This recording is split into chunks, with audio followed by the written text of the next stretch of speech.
Hello everyone. Back again with film recaps. In this video, I'm going to recap one of the thriller suspense films from 2025, titled Holland. Before we get to the storyline, I'd like to wish everyone a happy and great day. Without further ado, let's get straight to the storyline. The movie begins in Holland, a small town in Michigan famous for its Dutch heritage and annual Tulip Festival. We meet our protagonist, Nancy Van Groot, who is desperately searching through her jewelry boxes because one of her earrings is missing. She suspects their nanny stole it, so she demands the young girl to confess if she stole anything. But the nanny doesn't understand, and nervously apologizes because she ate their bacon instead. Nancy attempts to imply that she took something else as well, but the poor girl misses the hint. This enrages Nancy, and she fires her for not being truthful, leaving the nanny bewildered. After the poor girl leaves, Nancy's son, Harry, erupts in anger. He yells at his mom for being unfair, as the nanny was close to him. A frantic Harry storms to his room and calls his dad, Fred, who is an optometrist. He angrily complains about his mom, so Fred promises they'll talk when he gets home. Sometime later, Fred returns home, and takes Harry to his workshop. There, we see that Fred has meticulously constructed a miniature version of Holland, complete with a tiny railroad and scale model homes. As they work together, Fred informs Harry that women tend to overreact to everything. He urges his son to maintain the peace, and the boy nods in agreement. Later at dinner, Nancy vents to her husband about her stolen earrings, but he shows little interest. Fred then casually mentions he has to go to Frankenmuth for a work conference for one night. Nancy is not happy to hear this, but she remains silent. Harry then seizes the moment to apologize to his mother, which finally brings a smile to her face. The next day, we learn that Nancy works as a teacher at Holland High School. After finishing her classes, she meets up with her colleague, Dave, and vents about the nanny stealing her earrings. Dave is skeptical, questioning why she would steal just one earring and not both. But then Nancy shifts the conversation, and mentions her husband's conference. Dave wonders when it'll go, as he has an appointment with Fred this week to have his eyes checked. You look cute. In glasses, you look like a professor. Thank you. Later that night, Nancy calls the motel where her husband is supposed to be staying.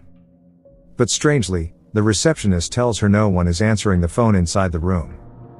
This leaves Nancy restless, and with her mind racing, she heads to her husband's workshop.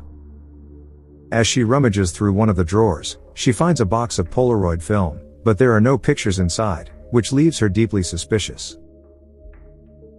The next day, while going through her husband's pants, Nancy finds a parking ticket for a place called Madison. Her heart skips a beat, right when Fred returns home, so she questions why he didn't answer when she called last night, but Fred brushes it off, saying he must have been in the shower. Later at school, Nancy confides in Dave again, telling him she believes her husband is having an affair. She found Polaroid film, yet they don't even own a Polaroid camera. She also mentions the trip to Madison, revealing that Fred had lied about being in another town at the time. This shocks Dave, and he can't understand how a cheater like Fred could end up with someone as beautiful as Nancy. In the following days, doubts relentlessly torment Nancy, making it impossible for her to focus on anything. Things take a turn for the worse when Fred announces another business trip, this time for 3 days.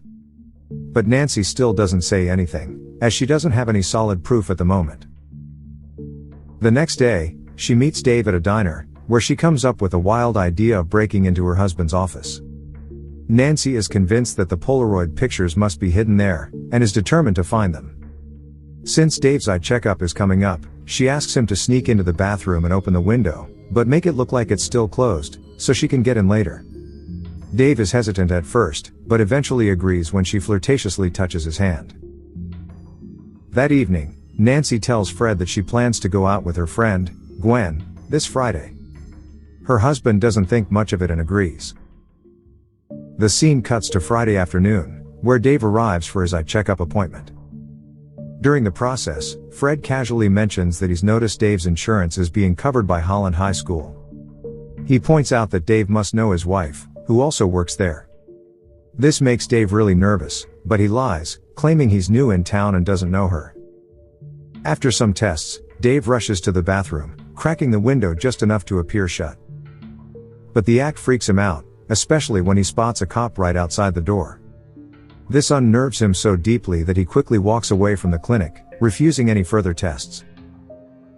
Some time later, Dave meets up with Nancy, and insists he's backing out of tonight's plan. He even makes up a story about having a date tonight. The excuse visibly stings Nancy, so Dave feels bad, and eventually admits he was lying. One thing leads to another, and they end up making out. That night, the two arrive outside Fred's office, and Dave helps Nancy get in while he stays out to keep watch. Fred, meanwhile, is with Harry at a diner, when he receives a phone call from Gwen. She frantically explains that her son's contact lens won't come out, and asks if they can come to his clinic urgently. Fred agrees without hesitation, and assures her he will be there. Elsewhere, we see Nancy at the office, where she manages to infiltrate a locker. And she is taken aback when she discovers an envelope stuffed with credit cards. Outside, Dave is in his car when he notices Fred greeting Gwen and her son. He immediately dials Nancy, who has just uncovered a strange Polaroid photo album. It's filled with eerie photos of houses, one showing a woman beside a sign that says Baloney Queen. Before she can dig deeper, Dave urges her to get out now. Nancy then hears Fred's voice outside, forcing her to escape through the office window. Later, after finishing the checkup on Gwen's son, Fred casually asks Gwen about the supposed trip with Nancy. However, she claims that they never planned anything like that, leaving Fred frozen in shock. Elsewhere, we see Nancy passionately making out with Dave. Returning to Fred, he steps into his office, and is stunned to see a piece of his wife's jewelry lying on the floor. The next morning, Nancy calls her husband's credit card company, and learns that he made an expensive purchase at a jewelry store. Doubts flood her mind, and she can't help but wonder if it's for his mistress. Next, her eyes are drawn to a jar of button containers, and there, she eventually finds her lost earring, leaving her stunned. Moreover, upon entering her room, Nancy finds a jewelry box as a gift from her husband. Soon, Fred arrives, and reveals that he knew she didn't go with Gwen last night. He doesn't ask where Nancy was, but calmly explains the importance of maintaining peace in the family. He wants to go back to the way things were before, and asks for her trust. Nancy, overcome with guilt, apologizes for her actions, and promises to be good from now on. In the following days, Nancy does her best to repair her strained relationship with her husband. She pretends to maintain the facade of a perfect family, but can't stop thinking about Dave. One evening, Nancy finally snaps, and musters the courage to call Dave. She tearfully confesses that she's ready to leave her husband, as she feels suffocated in this marriage. Dave is touched, but he warns her that if she leaves Fred for him, they will be judged by the entire town, and she could lose Harry. He thus suggests they first gather strong evidence of Fred's affair to use against him. Nancy is thrilled by the idea, and agrees without hesitation. Days later, Fred leaves for another trip, and Nancy arranges for one of her friends to look after Harry. She and Dave then follow her husband, and watch him buy multiple items on the way. After hours of driving, they finally notice him making a stop and entering a hotel. Dave follows him inside, while Nancy's phone vibrates with a text message from her husband, revealing that he is in room 307. Afterward, Dave follows Fred to a bar, while Nancy, posing as his wife at the reception, manages to get the room key. She then sneaks into the room.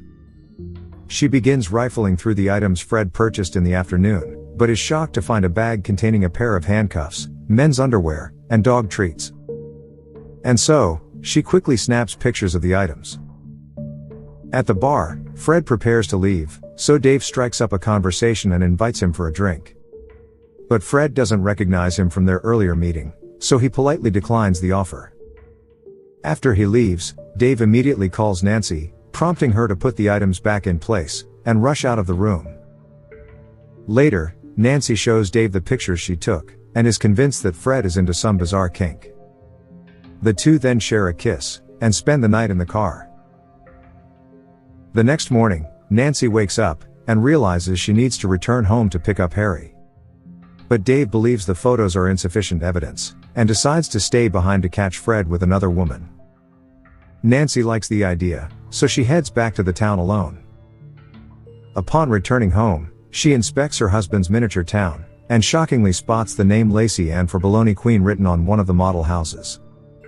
Nancy immediately searches online for Lacey Ann, and manages to find her number. But when she calls, she's horrified to learn that Lacey went missing 3 years ago, and her body was later found. Elsewhere, Dave sees Fred exit the hotel, and immediately proceeds to follow him. Next, Nancy goes through her husband's architectural designs, and finds a series of numbers written on the back. She cross-references them with the parking ticket she found in his pocket, and realizes they're zip codes of places Fred has visited. A desperate Nancy then heads to the library, where she searches for each zip code. But a cold shiver runs down her spine when she uncovers a series of crime reports. It turns out that multiple women have been reported mysteriously dead or missing in each of those areas. Meanwhile, Dave has followed Fred to a house deep in the woods. But he's shocked to see Fred greeting a woman in her house, and Fred proceeds to give several dogs their treats. Dave carefully captures every moment for evidence, and also decides to enter the cabin, determined to uncover the truth. Meanwhile, Nancy realizes just how dangerous her husband is, and frantically tries to call Dave to warn him, but he doesn't pick up. Dave, on the other hand, hears groaning from a room, and quietly heads there with his camera. As he opens the door, his stomach twists with horror as he sees Fred mercilessly slitting the poor woman's throat. But then,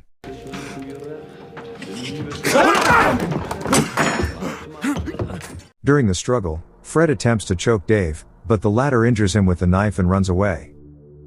Despite his bleeding injury, Fred tackles Dave fiercely, crashing them both through the window. Here, Fred glares at Dave and coldly says, "So you do know my wife?" Dave then notices he has stabbed Fred in the gut, and apologizes before sprinting away, but the scary husband isn't about to give up. Dave tries to escape, when Fred once again shows up on the lake dock.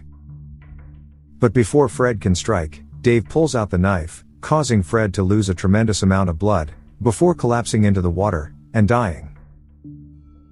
The next day, Dave returns to Holland and meets Nancy, who is frantic over what she's just uncovered.